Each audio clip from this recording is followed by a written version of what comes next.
Thank you, UTLA.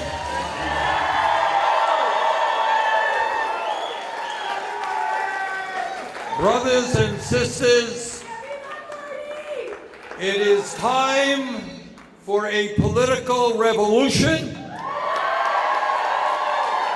And I am proud to say UTLA is in the midst of that revolution. Thank you.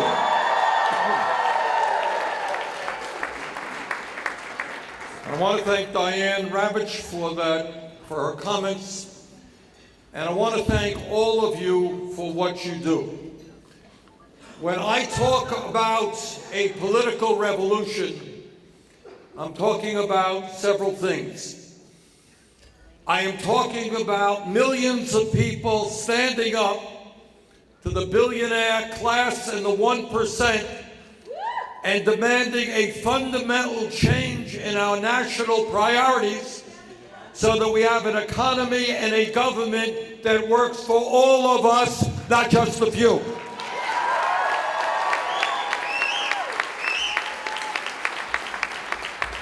And I'm talking about a fundamental change in our national priorities. When people tell you that we don't have enough money to invest in our kids or in education, they are lying to you.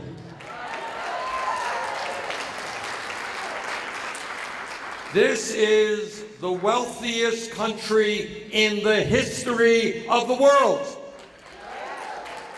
Problem is, we got 3 people on top who own more wealth than the bottom half of the people down below.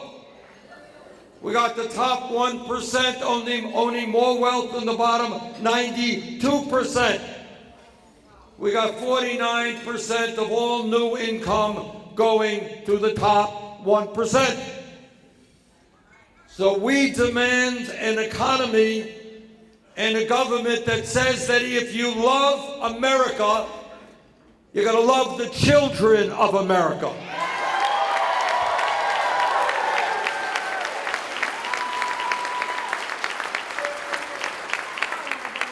If you love America, you will not tolerate us having the highest rate of childhood poverty of almost any major country on earth. And by the way, if you love America, you love teachers.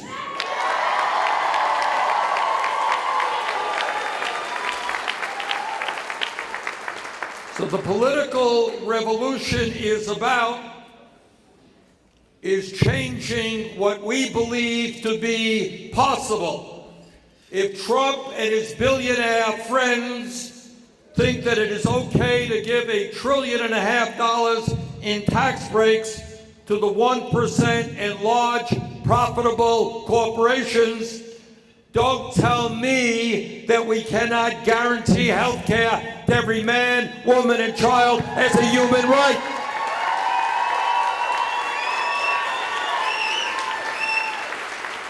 Don't tell me that we cannot raise the minimum wage to a living wage of $15 an hour.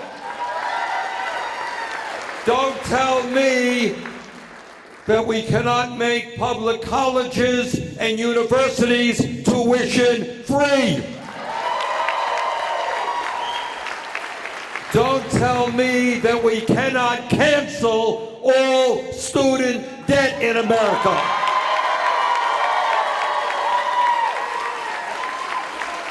If we could bail out the crooks on Wall Street, we can cancel student debt in America. And please don't tell me that in a humane democratic society, we cannot have comprehensive immigration reform so that children in LA are not scared to death that when they come home from school, their parents will be deported.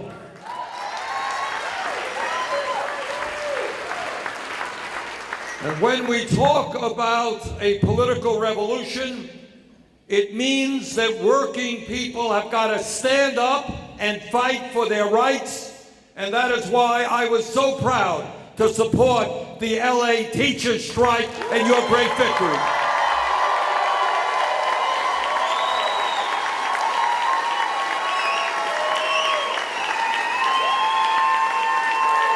You did it.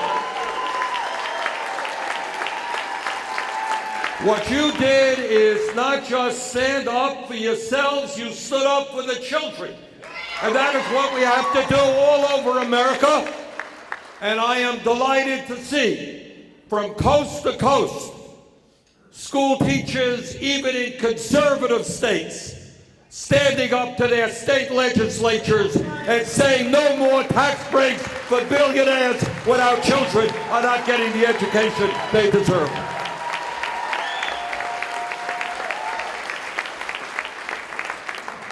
So what our political revolution is about in terms of education is saying that we will no longer tolerate billionaires like Betsy DeVos. All right, I'm here to make a radical statement. You all ready for a radical statement? When elected president, I will not reappoint Betsy DeVos.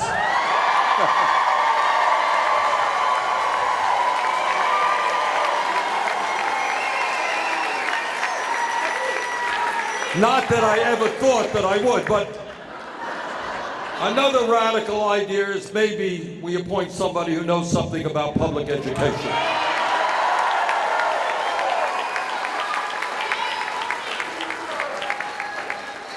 And we're not going to support billionaires who are taking money out of public schools and handing it over to unaccountable charter schools in order to privatize our public education system. I grew up in Brooklyn, New York. I had a great public education, and I want every kid in this country to have that opportunity as well. And we will not tolerate in our administration teachers in LA or all over America being forced to work 2 or 3 jobs just to make ends meet.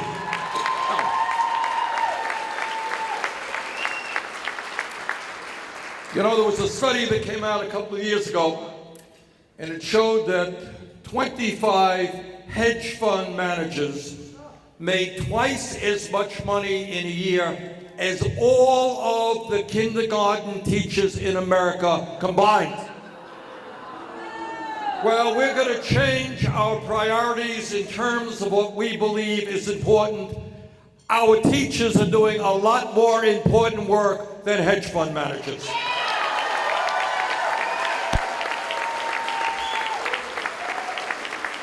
In the richest country in the history of the world, we will no longer tolerate teachers in our country making the lowest compensation of nearly every major country on earth.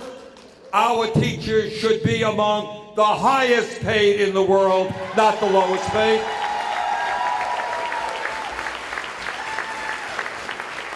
And I want to thank the UTLA for the incredible victory that you won. And not only did you secure much needed pay raises for teachers, but you forced the district to put more nurses, counselors, and librarians in the schools. You shrank class sizes and increased funding for community schools. You forced the school district to remove the racist policy of supposedly random searches. And incredibly importantly, and a model for the country, you reduced standardized testing.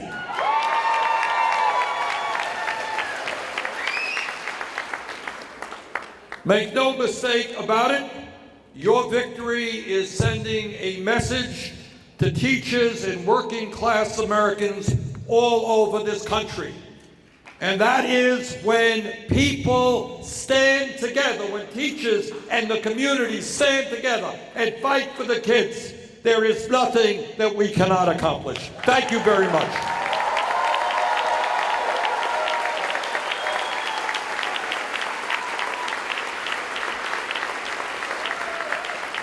What the UTLA understands and what I understand, and what I think most Americans understand, is that a great nation is not judged by the number of billionaires it has or the number of nuclear weapons it has.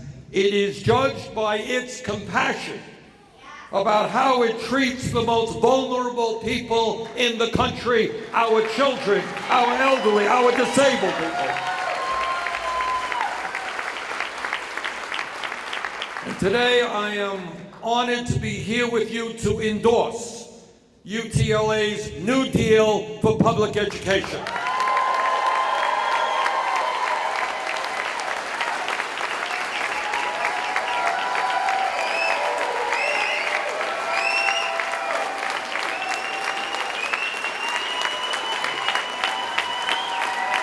Thank you.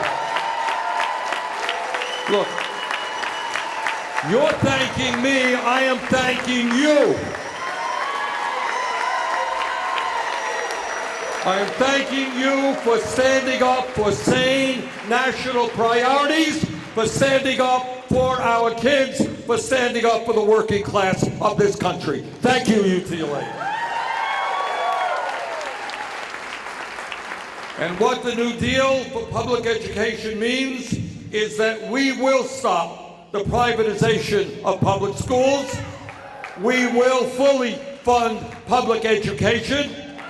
We will demand that educators, parents, and students be treated with the dignity and respect that they deserve. Further, I fully support the Schools and Communities First Ballot Initiative.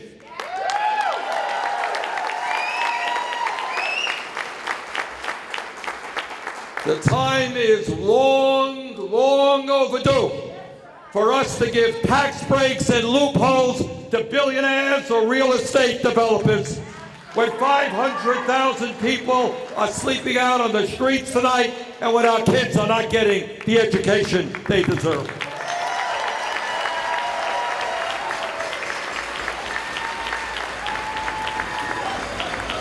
You are leading the fight to change national priorities.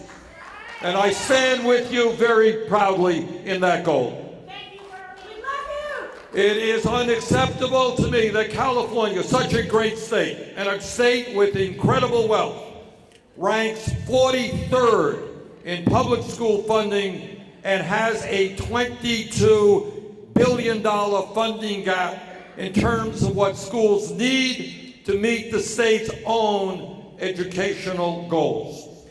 It is unacceptable that since the Wall Street crash of 2008, the LA School District's budget for maintaining schools has been cut by 65%, and there has been the prospect of mass layoffs, even as class sizes can now be as high as 46 kids in a single room. It is unacceptable that Los Angeles has taken more than $500 million a year out of public schools and put it into privately run charter schools, which for the most part do not employ unionized teachers. And we believe that a great school is a school where teachers have union representation.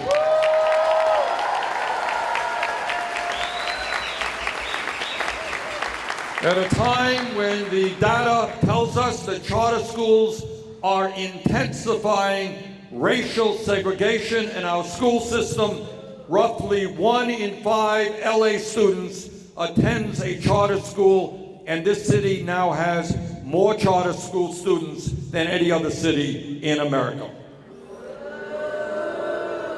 It is time to get our priorities right. It is time for schools and communities' first ballot initiative to pass, and I look forward to working with you to make that happen.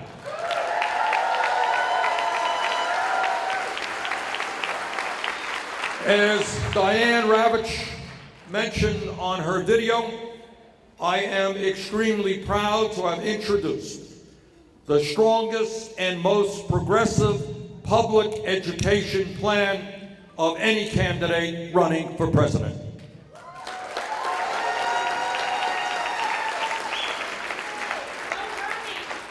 Let me be as clear as I can be. For far too long, we as a nation have been vastly underpaying our teachers and making it harder and harder for them to do their jobs. That is going to change.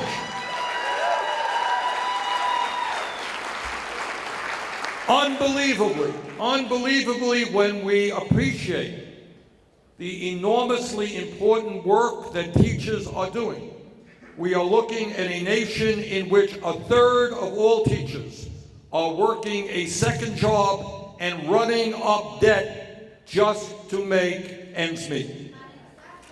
And with states cutting funding for schools, almost 80% of teachers report purchasing school supplies with their own money.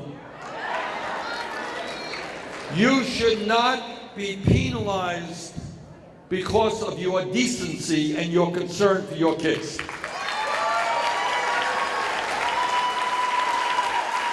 Teachers should not have to take money out of their own pockets. That is the role of what a democratic, civilized society should be doing.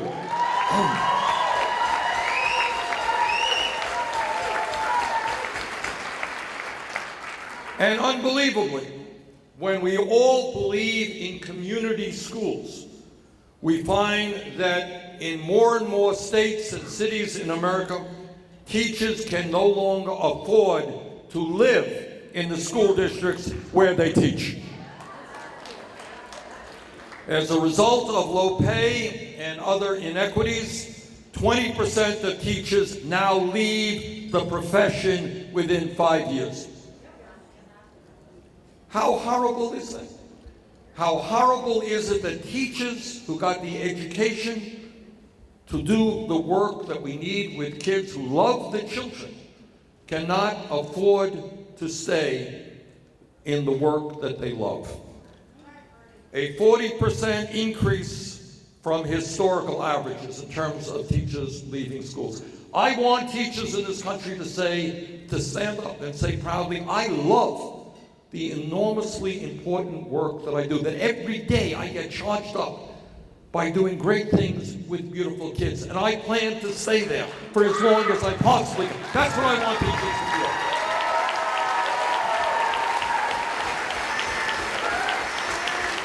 And I want young people to say, you know what?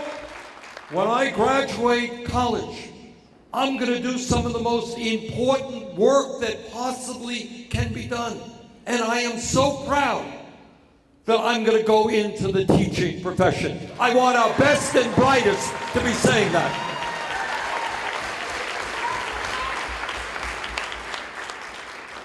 So under the education plan that I have presented, the first thing that we are going to do is make sure that every teacher in America is paid a minimum salary of at least $60,000 a year.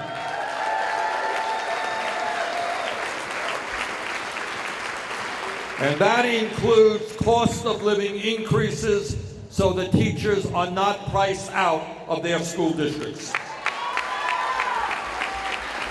And because we believe, all of us believe in equal pay for equal work, we're going to make sure that all of our people receive equal pay, that women finally get 100 cents on the dollar for the work that they do.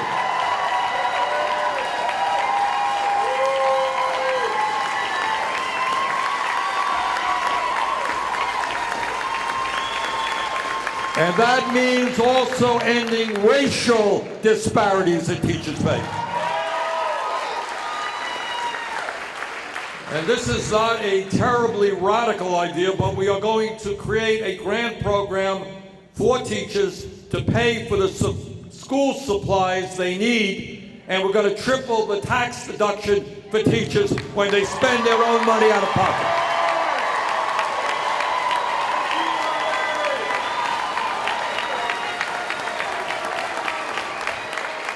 We are going to reverse Trump's plan to eliminate funding for teacher training and development, and we are instead going to invest more resources so that our kids have the best educators.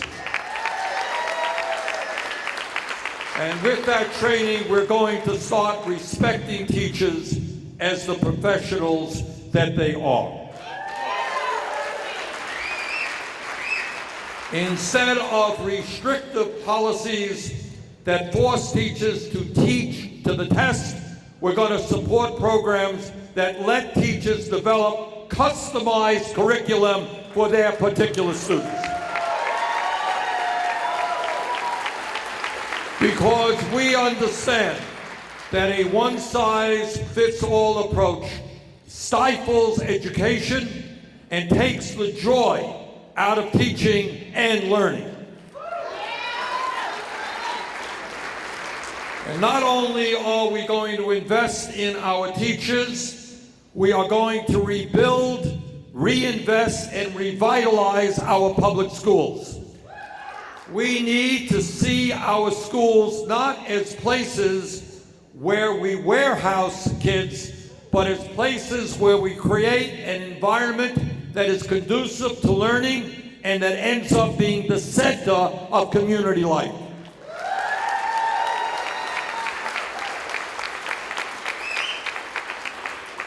And at the top of our list of things to do is we are going to end childhood hunger in America.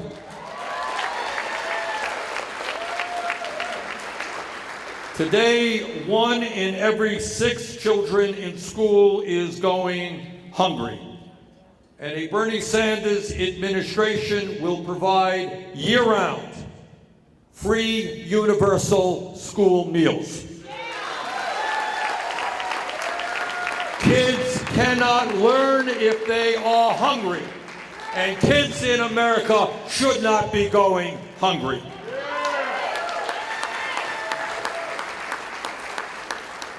And another area where we're going to make significant improvements are in after-school programs.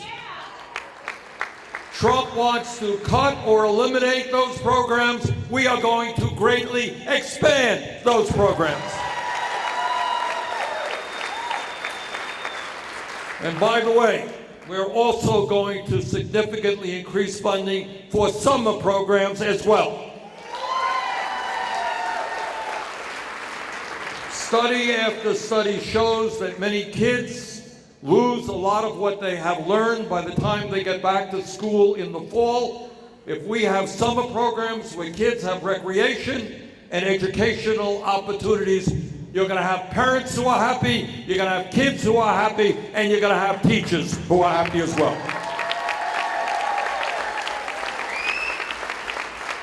And there's another area that has just incredible potential, and I know that it exists in California. We're doing some of it in Vermont. And that is increased funding for wraparound healthcare services and job training in our schools. And what that means is that schools become more than just places where kids learn. They become the heart and soul of a community where kids and their parents can get the health care that they need, and where parents can come together to talk about the future of their kids. And we know that with all of the problems in education today, that the problems are most severe in distressed, low-income communities, and that is why we are going to triple funding for Title I schools.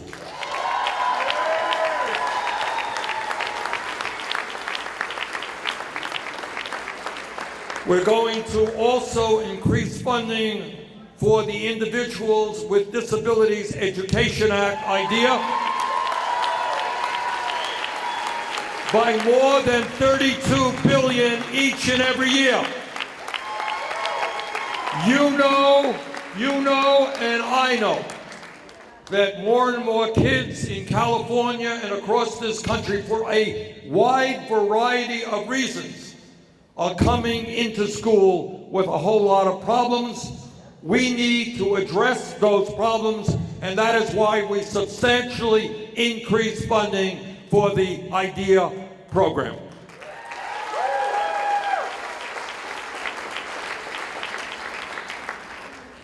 We will also make substantial investments in rebuilding and modernizing our crumbling schools. A 2014 study found that the majority of American schools need immediate repairs, and more than 2 million kids, mostly in rural areas, attend schools without high-speed internet access. That is unacceptable. Our nation used to lead the world in the percentage of young people with college degrees. We were number one. Today, as some of you know, we are number 11. We are behind countries like South Korea, Japan, Canada, Ireland, and other countries. This is the United States of America. This is the wealthiest country on earth. We will lead the nation in making sure that our young people get a college education, not end up in 11th place.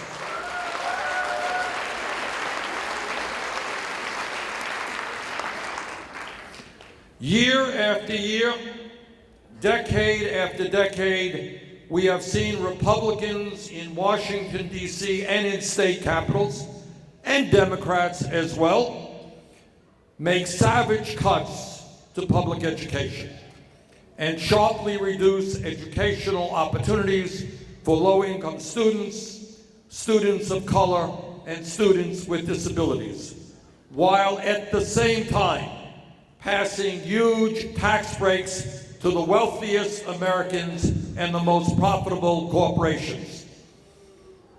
That, under a Sanders administration, is going to end.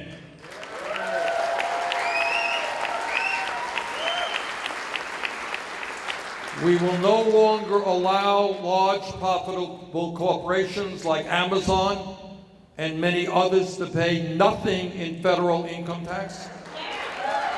We will no longer tolerate the stashing of trillions of dollars in tax havens like the Cayman Islands, Bermuda, and in other places. In the wealthiest country on earth, billionaires and large private corporations will start paying their fair share of taxes.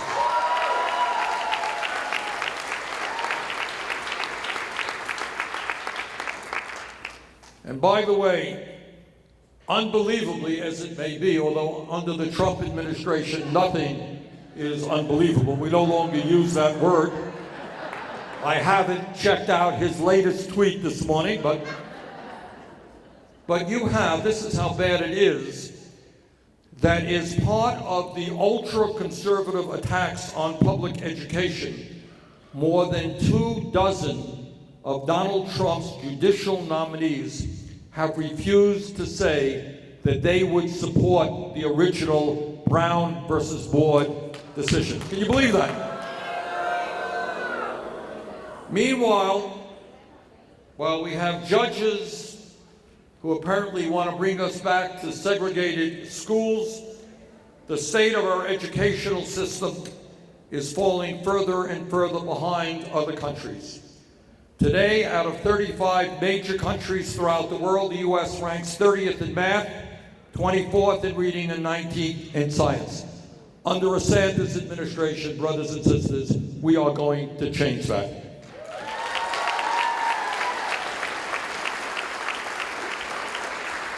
Because we're going to invest in public education, we're going to invest in our kids, we're going to invest in our teachers, in our schools.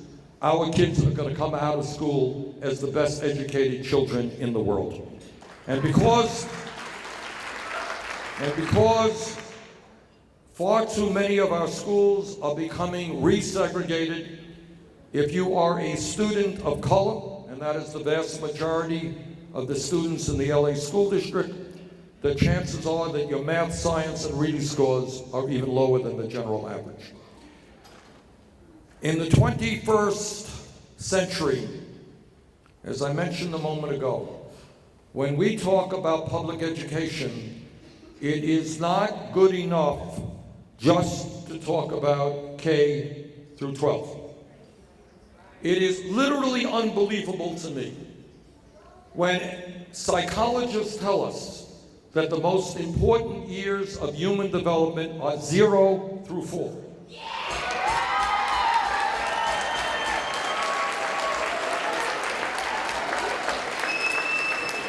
That we have a pre-K and child care system that is largely unaffordable and dysfunctional. So here is a promise that I make to you from the bottom of my heart. And that is that for all of those of us who love the kids of this country, we will provide them and those teachers who work with them the kind of funding that we need to have quality, affordable child care from California to Maine. That's what our kids deserve.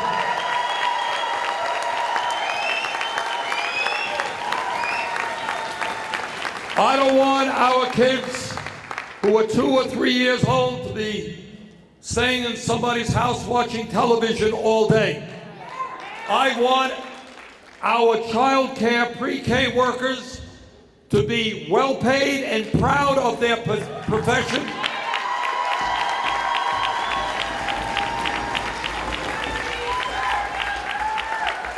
They are doing some of the most important work in America, and they deserve to be honored and appreciated for what they do.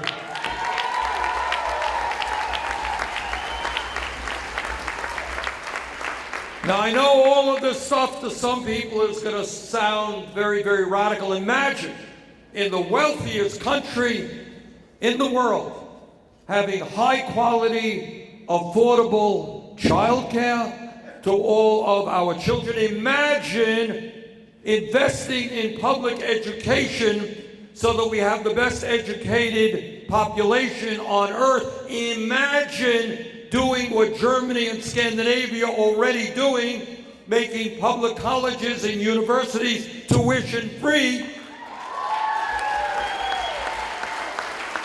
And imagine taking the oppressive burden of student debt off of the backs of 45 million Americans by canceling that debt.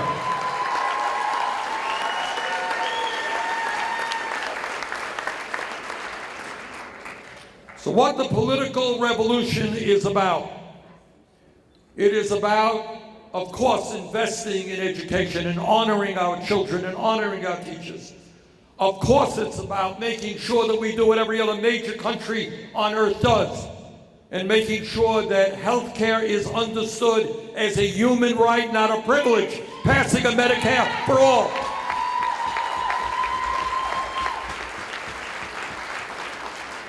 And of course, it is about understanding that the United States cannot ignore the crisis of climate change, but lead the world in transforming our energy system.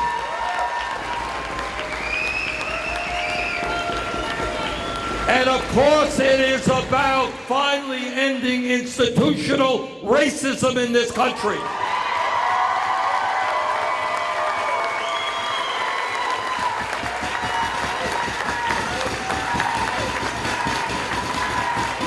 Whether that racism is in education or healthcare or financial services, we are finally going to put an end to that. And what the political revolution is also about is understanding that right here in LA, right here today, you have thousands and thousands of children who are going to school and they're going to school living under incredible anxiety that maybe when they come home from school, their mother or their dad may not be there because they have been deported or arrested.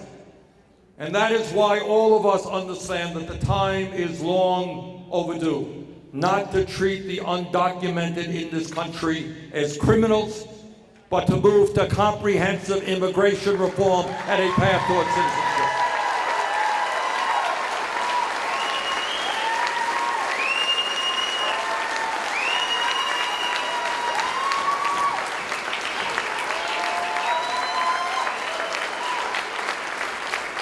Now that is some of what together we're going to do. Let me tell you about what we're not going to do.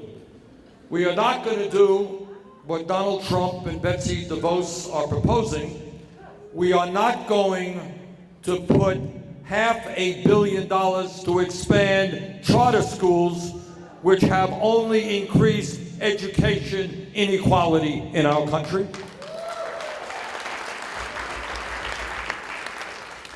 That is what we are not going to do, and I want to thank the UTLA, the LA School Board. I want to thank to the efforts of UTLA. The Los Angeles School Board is asking the state of California to impose a moratorium on new charter schools.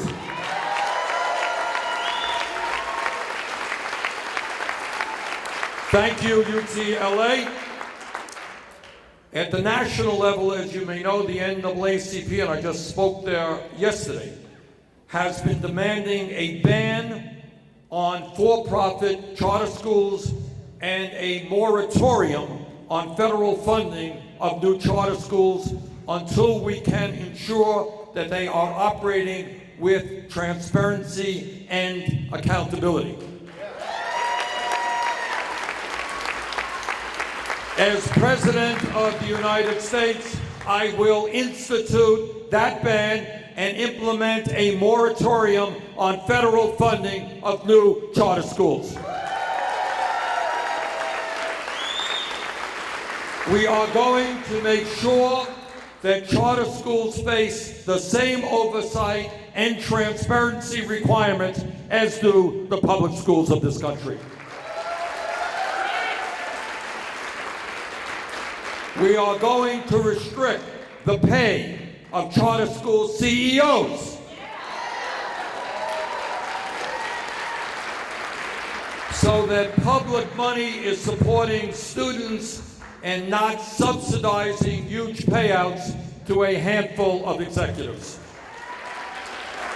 We are going to make sure that charter schools respect their employees and make it easier, not harder, for their employees to join a union. We are not going to allow privatizers to use vouchers and charter schools to create an alternative education system while severely underfunding the perfectly good public school system that we already have.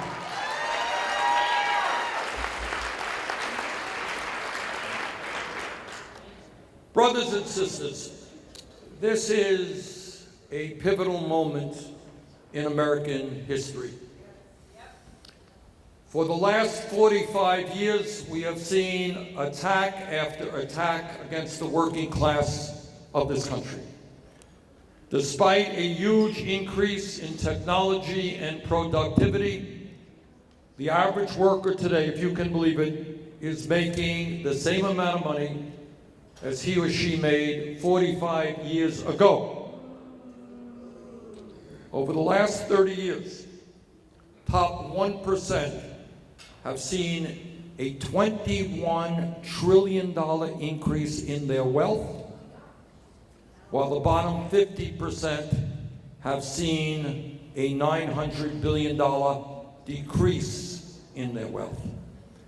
In America today, half of our people, including many teachers, are living paycheck to paycheck, scared to death that if their car breaks down or there's a serious illness in their family, they're going to suffer financial disaster.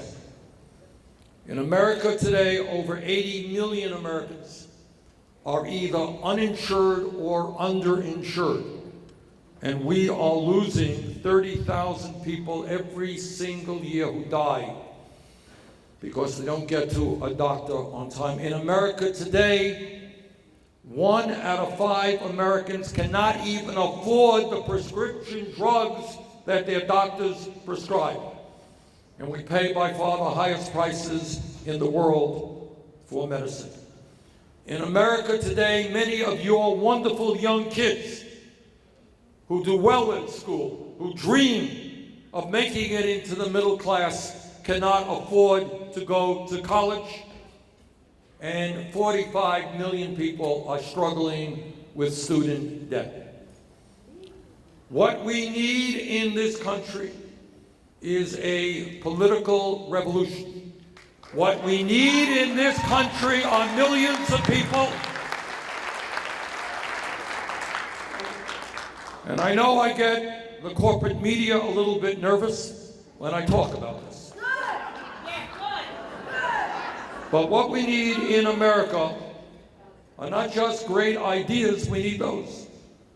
But we need to have the courage to stand up to a corporate elite who have been waging war against the working class of this country for decades.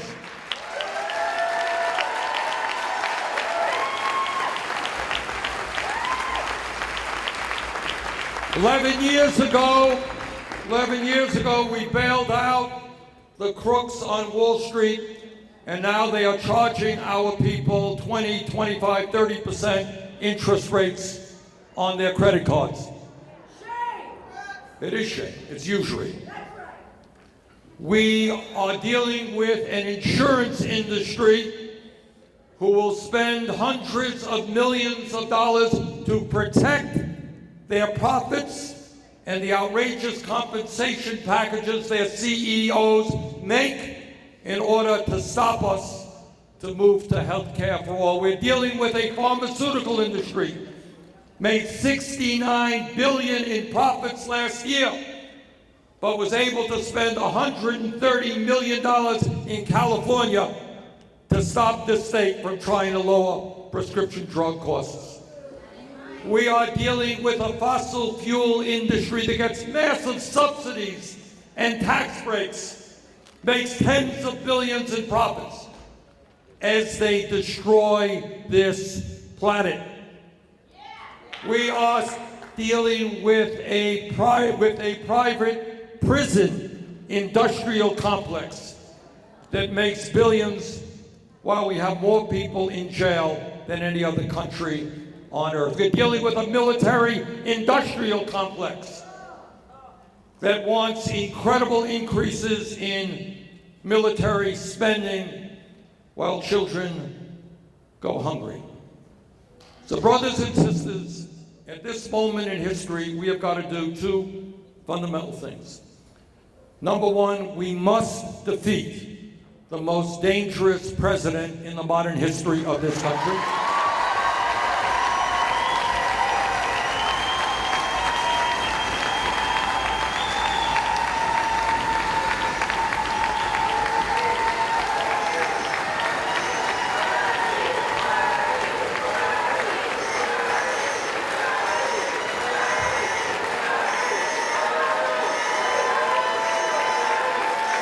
And I would be honored if you gave me the opportunity to do just that.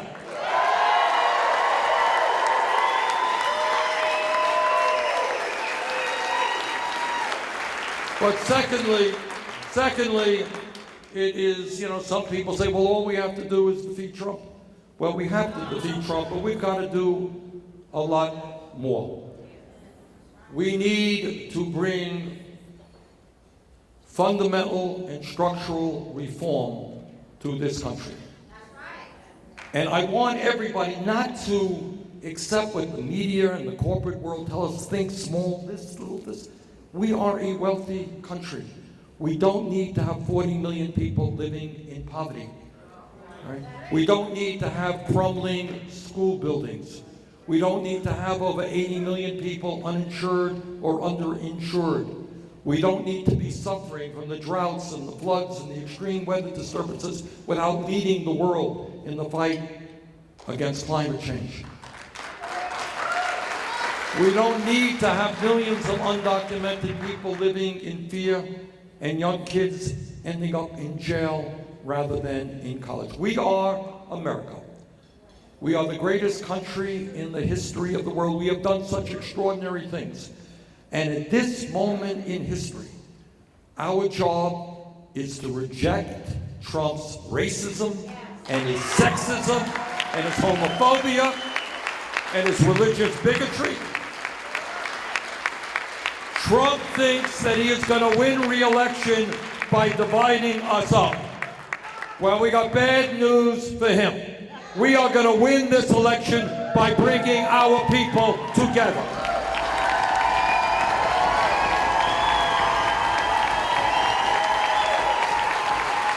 Black and white and Latino, Native American, Asian American, gay and straight, native born and immigrant, we stand together to create the kind of America we know we can become. Thank you all very much.